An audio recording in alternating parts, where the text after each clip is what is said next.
Parte 1. El silencio que clama. La noche había caído con el peso de 1000 preocupaciones.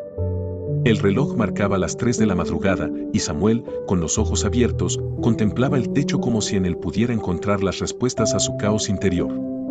Había perdido el trabajo, su hija estaba enferma, y su fe se sentía lejana, casi ajena. En su pecho se acumulaba un nudo de angustia tan grande que ni el llanto parecía aliviarlo.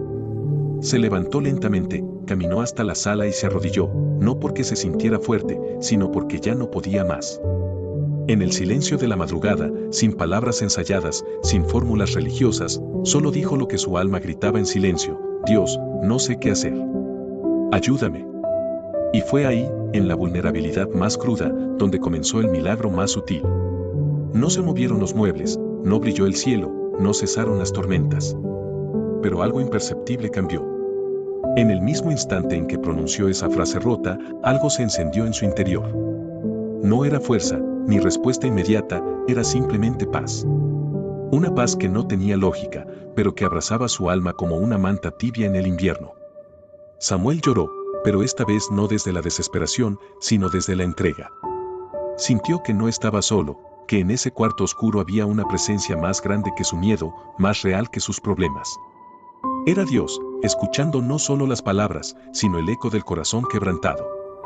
Esa noche no solucionó sus problemas, pero sí transformó su manera de enfrentarlos. Porque cuando oramos desde lo profundo, algo invisible se activa.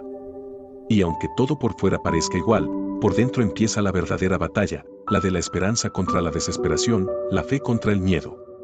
Samuel se levantó distinto, con los mismos desafíos, pero con una nueva certeza: la oración no siempre cambia las circunstancias al instante, pero siempre comienza cambiando al que ora. Parte 2. Cuando el cielo responde en silencio. Samuel comenzó a orar cada noche. Ya no lo hacía por rutina ni por desesperación, sino por necesidad del alma. La oración se volvió su refugio, su diálogo íntimo con un Dios que no siempre hablaba con palabras, pero siempre estaba presente. Sin embargo, los días seguían difíciles. Su hija aún no mejoraba, y cada entrevista de trabajo terminaba en un te llamaremos que nunca llegaba. Una tarde, mientras su hija dormía profundamente tras una fuerte fiebre, Samuel se sentó a su lado. Tomó su mano frágil y volvió a orar, pero esta vez no pidió. Solo agradeció. Por tenerla aún ahí. Por cada respiro. Por cada pequeño instante de amor que seguían compartiendo, incluso en medio de la tormenta.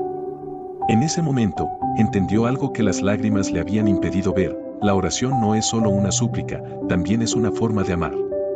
A Dios, a la vida y a quienes nos rodean. Agradecer en medio del dolor no era negarlo, era reconocer que incluso en la oscuridad, hay luces pequeñas que vale la pena mirar. Y fue ahí, en el silencio, cuando una idea cruzó su mente como un susurro: busca a Mateo. Mateo era un viejo amigo que trabajaba en una fundación médica. No era un pensamiento ruidoso, ni una orden clara, solo una suave inspiración que brotó desde la oración. Sin saber por qué, Samuel lo llamó. La llamada cambió el rumbo de su semana. Mateo se sorprendió de escucharlo, y al enterarse de la enfermedad de su hija, movió influencias para conseguir una cita urgente con un especialista. Aquel gesto, nacido de una simple oración y una suave voz interior, fue el primer hilo de esperanza tangible que Samuel veía en semanas. El cielo había respondido, no con un milagro inmediato, sino con una conexión, una puerta, una posibilidad. A veces, la oración no trae un trueno, sino un susurro. Y quien sabe escuchar, empieza a caminar hacia la luz, incluso en medio de la noche. Parte 3. La fe que sostiene lo invisible. La cita con el especialista llegó más rápido de lo que Samuel hubiera imaginado. En el hospital, mientras esperaba con su hija en brazos, sintió una mezcla de ansiedad y esperanza. A pesar del cansancio acumulado, había algo diferente en su mirada: ya no era la del hombre vencido, sino la de un padre que había decidido confiar, aún sin ver el final del camino. El médico, con amabilidad y paciencia, les explicó que la condición de la niña no era irreversible, pero requería un tratamiento costoso y prolongado. Samuel sintió como el mundo volvía a pesarle sobre los hombros. El dinero era un problema, pero no dejó que el miedo lo tomara por completo. Esa noche, volvió a orar, como siempre. Pero esta vez fue distinto. Ya no pidió milagros rápidos, ni soluciones perfectas. Pidió fortaleza, sabiduría y fe. Pidió poder seguir amando sin condiciones, poder esperar sin impaciencia, poder caminar con fe, aunque el terreno fuera incierto. Fue entonces cuando empezó a experimentar el verdadero poder de la oración, no como un grito desesperado al cielo, sino como un fuego interno que lo mantenía firme, aun cuando nada alrededor cambiaba. La fe, descubrió, no era la ausencia de miedo, sino la decisión valiente de seguir adelante, a pesar de él. Poco a poco, personas comenzaron a ayudar. Un amigo organizó una colecta sin que él lo supiera. Una vecina dejó comida en su puerta. Una iglesia cercana ofreció apoyo. Nada de eso habría ocurrido si Samuel no hubiera abierto su corazón a la oración, que es el lenguaje del alma para mover lo invisible. En medio del dolor, encontró belleza. En medio del cansancio, encontró propósito. Y en medio del silencio, descubrió que Dios no siempre actúa como esperamos, pero siempre actúa. El milagro no se veía aún en el cuerpo de su hija, pero sí en el corazón de su padre. Porque el verdadero milagro es cuando, aún sin ver, uno decide creer. Parte 4. Cuando el alma florece en medio del desierto. Las semanas se volvieron meses. El tratamiento avanzaba lentamente, pero con señales de mejora. La niña comenzó a recuperar fuerzas, sus risas volvían poco a poco, y aunque los días seguían llenos de desafíos, el corazón de Samuel ya no era el mismo. Había aprendido a vivir un día a la vez, con los ojos en la esperanza y las rodillas en la oración. A veces, en medio del tratamiento, mientras su hija dormía en la clínica, él salía al pequeño jardín del hospital. No hablaba mucho, solo miraba el cielo y respiraba. Ya no sentía la necesidad de pedir sin cesar, simplemente se sentía acompañado. La oración se había vuelto una conversación silenciosa, una presencia constante que lo sostenía cuando sentía que no podía más. Una tarde, mientras estaba en ese mismo jardín, una enfermera se le acercó. Le habló con dulzura y le preguntó si él era el padre que cada noche oraba en voz baja junto a la camilla. Samuel asintió, un poco sorprendido. Ella le sonrió y dijo, gracias. Su fe se ha vuelto esperanza para muchos aquí. A veces, cuando lo escuchamos, recordamos que aún hay luz en medio del dolor. Él no sabía qué responder. No era un pastor, ni un sabio, solo un hombre herido que se aferraba a Dios. Pero comprendió que cuando oramos desde lo más profundo, no solo somos transformados, sino que podemos ser faro para otros. Sin saberlo, su oración había tocado vidas, había sembrado fuerza en otros corazones quebrados. Ese día Samuel entendió que el poder de la oración no reside solo en lo que Dios hace por nosotros, sino en lo que hace a través de nosotros. Su fe, sencilla pero firme, había empezado a florecer, y como un árbol en medio del desierto, daba sombra a otros caminantes cansados.